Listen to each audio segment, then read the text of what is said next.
Jujutsu Kaisen is one of the biggest shonen anime to come out of the 2020s, quickly rising in popularity and sales thanks to its high-octane battles, clean animation, and a cast of characters with serious cool factor.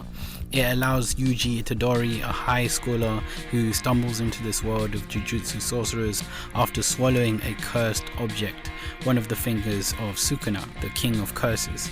From there, he's thrown into a brutal supernatural world where he battles curses, makes allies at Tokyo Jujutsu High, and becomes a vessel for one of the most dangerous beings alive. Season 1 lays the foundation. It introduces the world of cursed energy, the hierarchy of sorcerers, and the twisted moral lines that the characters often walk. But for many, including myself, this season didn't quite hit the mark. While it had to do the heavy lifting of world building, setting up the power system, which is of course dense and takes some time to wrap your head around, the storytelling itself fell a bit flat for me. There's a certain blandness to the way the narrative unfolds. It's not that the writing is bad, but it doesn't feel unique either. Themes of friendship, responsibility, and sacrifice are present, but they're presented in a way that lacks emotional punch compared to other top tier shonen like Hunter x Hunter or Fullmetal Alchemist Brotherhood. Personally, I would give season 1 a 6 out of 10. It's fine, but it never really gripped me. It introduces the cool stuff, the stuff we need to know, all the depth of that, but it doesn't go beyond that. Characters like Gojo or Nanami bring charisma and fan favorite energy, but Itadori himself, while likable, doesn't bring anything especially new to the table. The show rides on its aesthetic and promise more than its substance in the first season.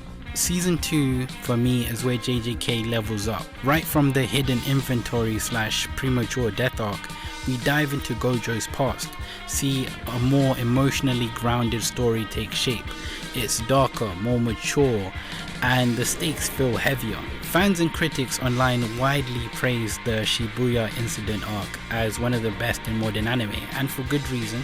The pacing ramps up, the fights are near constant, and the animation for Mappa is jaw-dropping. The sheer fluidity, choreography, and scale of the action sequences make JJK stand out amongst its peers. That said, even with all the hype, season 2 isn't perfect. While the animation is undeniably top tier and the action sequences are arguably some of the best in recent memory, the actual storytelling can feel convoluted or underdeveloped. Some viewers have noted how difficult it is to emotionally connect with characters when the show moves at such a breakneck pace. Important moments are sometimes undercut by the next big fight or plot twist or general twist of events. It's thrilling but at times overwhelming. If you're not already familiar with the manga or don't pause to rewatch certain episodes, you might find yourself lost in the chaos of things. From my perspective, season 2 was definitely an improvement. The tone was more serious, the stakes were clearer, but it was still the animation and direction that carried it more than the story itself. I would give it a solid 7.9 and maybe one day an 8 or something, but it's a big step up from season 1, but not quite the masterpiece others might claim it is. Online, opinions about Jujutsu Kaisen are often split. Many love it for its cinematic flair, Mappa's insane production quality, and its sleek, almost Hollywood-like presentation. But there's also a growing number of fans, bloggers, and critics who argue that JJK is all style and minimum substance. It doesn't always know what it wants to say. Some call it the modern shonen with no heart, while others praise it for not over-explaining itself and trusting the audience to keep up. In the end, for me, Jujutsu Kaisen is a visually stunning, fast-paced, supernatural battle anime that absolutely delivers on action and aesthetics. And if you're in it for the fights, power scaling, and jaw-dropping animation, you won't be disappointed. And I could understand why you would say this is a masterpiece or is one of your favorite animes of all time. When people hear me talk about great storytelling, great dialogue, and what that means, I'm mostly pointing to shows of recent times like Orb, where it does not need action sequences or jaw-dropping action sequences to tell an amazing story and to keep the story moving at such a great pace and level. Where JJK lacks in this is that because it's not telling story at such a genius level, it needs all the other factors to work really well.